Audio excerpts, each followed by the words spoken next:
بسم اللہ الرحمن الرحیم۔ عن انس بن مالک قال قال رسول اللہ صلی اللہ علیہ وسلم لا یؤمن احدکم حتی اکون احب الیہ من مالہ واہلہ والناس اجمعین۔ یہ روایت سنن نسائی سے لی گئی ہے، اس کا رقم ہے 5014۔ ترجمہ یہ ہے، انس بن مالک رضی اللہ عنہ بیان کرتے ہیں کہ رسول اللہ صلی اللہ علیہ وسلم نے فرمایا، تم میں سے کوئی سچا مومن نہیں ہو سکتا جب تک میں یعنی محمد الرسول اللہ صلی اللہ علیہ وسلم جب تک میں اسے اس کے مال، اہل و عیال اور دوسرے سب لوگوں سے زیادہ عزیز نہ ہو جاؤں۔ اس باب میں اس سے پہلے جو روایتیں بیان ہوئی ہیں ان میں بھی یہ بتایا گیا ہے کہ ایمان اگر حقیقی معنی میں قبول کیا گیا ہے تو اس کا ظہور کس صورت میں ہونا چاہیے۔ اس میں یہ بتایا گیا کہ اگر تم سچے مومن ہو تو تمہارے ہمسائے کو تم سے کوئی اذیت نہیں پہنچنی چاہیے۔ یہ بتایا گیا کہ کوئی شخص اگر اپنے گرد و پیش کے بارے میں اتنا بے خبر ہے کہ اس کے ہمسائے بھوکے سو رہے ہیں اور وہ اطمینان سے پیٹ بھر کے پیٹ پر ہاتھ پھیر کے سو گیا ہے تو وہ اپنے آپ کو مومن نہ سمجھے۔ گویا ایمان کے مختلف پہلو ہیں جن کو بیان کیا جا رہا ہے۔ اسی ذیل میں وہ روایت بھی آئی تھی کہ وہ شخص ایمان کی حقیقت کو نہیں پہنچ سکتا جو لوگوں کے لیے اس بھلائی کو پسند نہ کرے جس کو وہ اپنے لیے پسند کرتا ہے۔ اور میں نے عرض کیا تھا کہ یہ انسانی اخلاقیات میں شاہ کلید ہے، یعنی جب بھی آپ کو کوئی فیصلہ کرنا ہو تو اپنے آپ کو دیکھیے، آپ اپنے لیے کیا چاہتے ہیں، اپنے لیے کیا پسند کرتے ہیں۔ اسی ذیل میں اب یہ اللہ کے دین یا اللہ کی معرفت کے بعد اس کے شاعر کے بارے میں کیا رویہ اختیار کرنا چاہیے اس کو بیان کیا ہے اور اس کی اسلوب میں بیان کیا ہے۔ یعنی جیسے وہاں کہا تھا کہ وہ شخص ایمان کی حقیقت کو نہیں پا سکتا جو اپنے لیے وہی پسند نہ کرے اور اپنے بھائی کے لیے بھی وہی پسند کرے۔ اسی طرح ہمسایوں کے حقوق بیان کیے گئے اور اس میں بھی یہی اسلوب اختیار کیا گیا۔ میں نے عرض کیا تھا کہ اور بھی بعض جگہوں پر ایسا ہی کیا گیا ہے تاکہ ایمان کی حقیقت واضح ہو۔ یہ ایمان کا قانونی بیان نہیں ہے، قانونی لحاظ سے تو ایک آدمی کہتا ہے میں مسلمان ہوں، وہ مسلمان ہے، لیکن ایمان کی حقیقت کیا ہے اور اس کا ظہور میری سیرت میں، میرے کردار میں کیسے ہونا چاہیے، قیامت میں وہ چیز سامنے آئے گی اور قیامت کی صف بندی بھی اس کے لحاظ سے ہوگی۔ تو جب یہ کہا جاتا ہے کہ وہ مومن نہیں ہو سکتا، اس کا ایمان نہیں ہے، تو اس کا مطلب ہے حقیقت میں ایمان نہیں ہے، ظاہر کے لحاظ سے معاملہ بالکل الگ ہے۔ اس میں جو بات بیان کی گئی یہ کیا ہے، یعنی اللہ کے رسول کو اس کے ماننے والوں کے لیے ان کے مال، ان کے اہل و عیال اور دوسرے سب لوگوں سے عزیز ہونا چاہیے۔ میں نے اس پر لکھا ہے کہ یہ چیز اس وقت واضح ہوتی ہے، یعنی کیسے معلوم ہو کہ یہ کیا چیز ہے، کیا مطالبہ کیا گیا ہم سے۔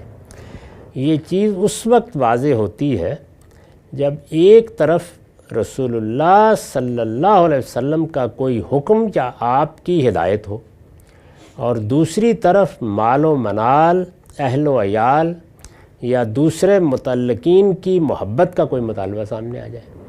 یعنی دنیا میں جس امتحان میں ہمیں ڈالا گیا ہے وہ کیا ہے، ایک طرف ماں ہے، باپ ہے، بیوی ہے، اعزہ ہے، اقربا ہے، اولاد ہے، گرد و پیش کا ماحول ہے، دنیا کی آسائشیں ہیں، یہ سب چیزیں اپنے مطالبات پیش کر رہی ہوتی ہیں اور یہ شب و روز میں ہو رہے ہوتے ہیں۔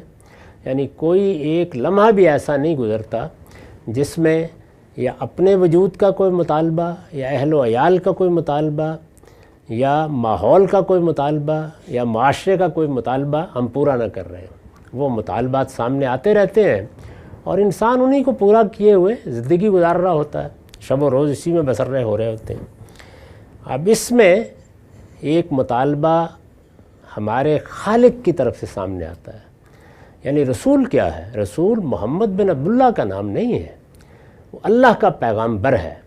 زمین پر وہی ہمارے لیے اللہ کی بات بتانے والا ہے. اسی کو مولانا روم نے بیان کیا نا کہ گفتہ اللہ بود گرچہ از حلقوم عبداللہ بود. یعنی پیغمبر کی بات، پیغمبر کا حکم، پیغمبر کا مطالبہ وہ اصل میں اللہ کا مطالبہ ہے. وہ تو اس کے نمائندے کی حیثیت سے وہاں موجود ہے. تو ہمارے لیے پیغمبر کی شخصیت ہی دین کا ماخذ ہوتی ہے. اسی کو میں نے اپنی کتاب میزان میں بیان کیا ہے کہ دین کا تنہا ماخذ میرے لیے، پوری انسانیت کے لیے اب قیامت تک محمد الرسول اللہ. یعنی میں اس دنیا میں جس ہستی سے وہ دین حاصل کروں گا وہ آپ ہی کی ذات والا صفات ہے. تو اس وجہ سے جب حضور نے یہ فرمایا کہ میں، تو گویا یہ کہا کہ میرا پروردگار، میرا دین، میری دعوت، میرا پیغام، یہ گویا مجسم ہو گئی ایک شخصیت میں. اس کو سامنے رکھیں. آدمی اگر اس وقت یعنی ایک طرف اللہ کے دین کا، یا دوسرے لفظوں میں کہیے پیغمبر کا مطالبہ ہے، وہ کہہ رہا ہے کہ تمہارے پروردگار نے تم سے یہ چاہا ہے، یا اس وقت تمہیں یہ کرنا چاہیے، یا اس چیز کو ترک کر دینا چاہیے، ایک طرف وہ چیز موجود ہے.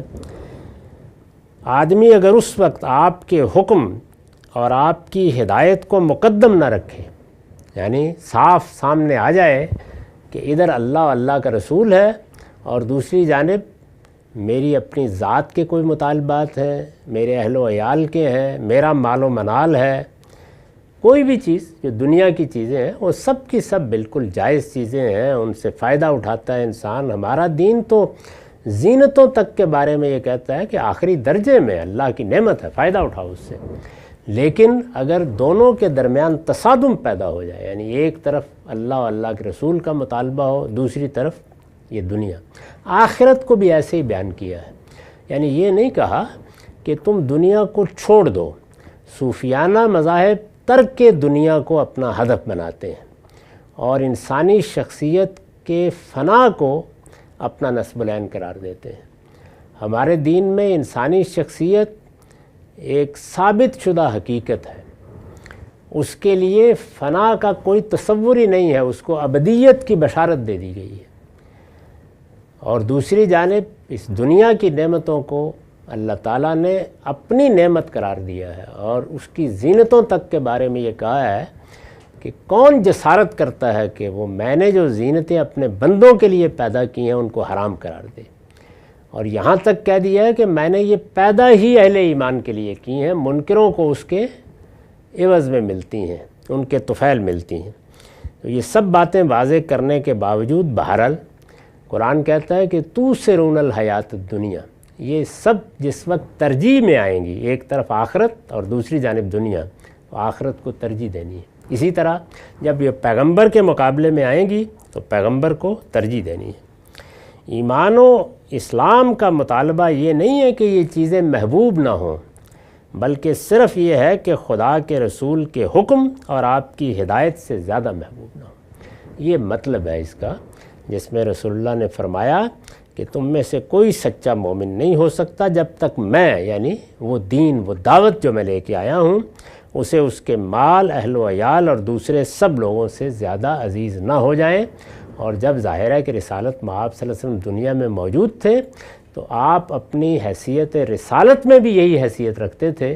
اس وجہ سے شخصی حیثیت سے بھی یہی مطالبہ تھا کہ سب سے زیادہ آپ ہی کو محبوب ہونا چاہیے. وآخر دعوانا الحمدللہ رب العالمین.